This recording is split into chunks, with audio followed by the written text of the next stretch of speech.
علیہ السلام فرماتے ہیں جو بندہ توبہ کرنے والا تھا، اللہ کی بارگاہ میں آنے والا تھا، بار بار توبہ کرتا تھا، احساس رہتا تھا، اسے احساس تھا، آیا کرتا تھا، پھر بھی غلطیاں ہو گئی، قیامت کے دن رب کریم اپنے فضل کی چادر اس پہ ڈالے گا، فضل کی چادر ڈالے گا، اور رب کریم اس سے پوچھے گا یہ گناہ کیا تھا؟ اور نبی پاک فرماتے ہیں اس نے بڑے بھی گناہ کیے، اللہ چھوٹے چھوٹے گناہوں کے بارے میں پوچھے گا، یہ غلطی کی تھی، یہ گناہ، بندہ ڈر رہا ہے، وہ کہہ رہا ہے پتہ نہیں سزا کیا ملے گی، کیونکہ دنیا میں بھی ڈرتا رہا، یہاں بھی ڈر رہا ہے، شرط یہ ہے کہ احساس والا ہو، آتا رہو، پھر بھی غلطیاں ہو گئی،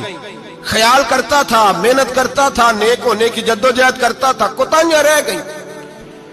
یہ گناہ کیا تھا یا اللہ بھول گیا تھا، یہ گناہ کیا اللہ مجھ سے غلطی ہو گئی، یہاں بھی کیا تھا یا اللہ غلطی ہو گئی۔ نبی پاک صلی اللہ علیہ وسلم فرماتے ہیں چھوٹے چھوٹے گناہ اللہ دکھا رہا ہے اور اسے کہہ رہا ہے یہ کیا تھا، مانتا جا رہا ہے۔ رب کریم فرماتا ہے پتہ ہے میں تیرے ساتھ کیا کرنے والا ہوں؟ ٹانگیں کانپ گئی، یا اللہ پتہ نہیں، فرمایا میں تجھے ان گناہوں کے بدلے نیکیاں دینے لگا ہوں،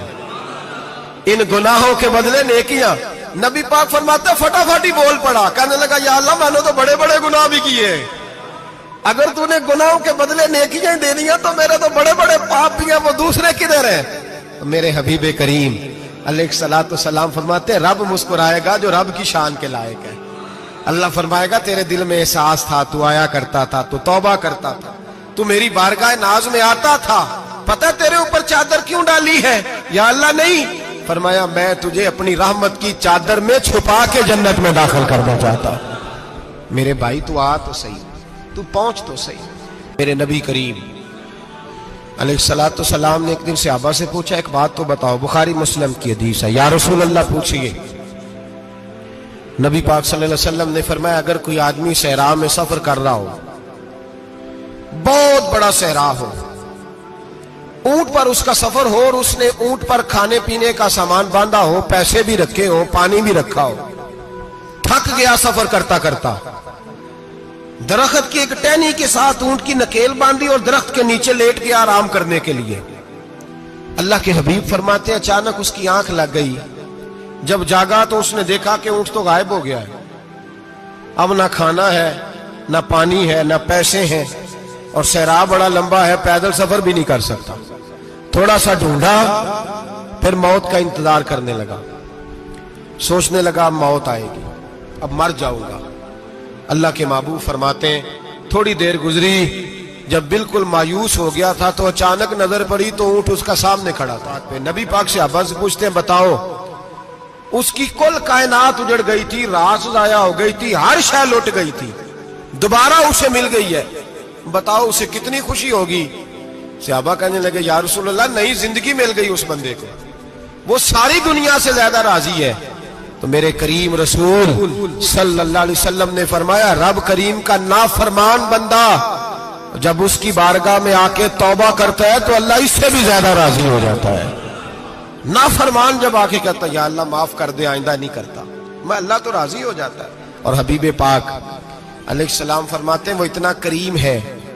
جب بندہ اپنے رب سے صلح کر لیتا ہے، توبہ کر لیتا ہے، تو اللہ زمین کو کہتا تو بھول جا میرے بندے نے گناہ کیا ہی نہیں، آسمان سے کہتا تو بھول جا میرے بندے نے گناہ کیا ہی نہیں۔ پھر رب کریم فرشتوں سے فرماتا ہے کہ مٹا دو جو تم نے لکھا تھا، میں نے اپنے بندے کے ساتھ صلح کر لی ہے۔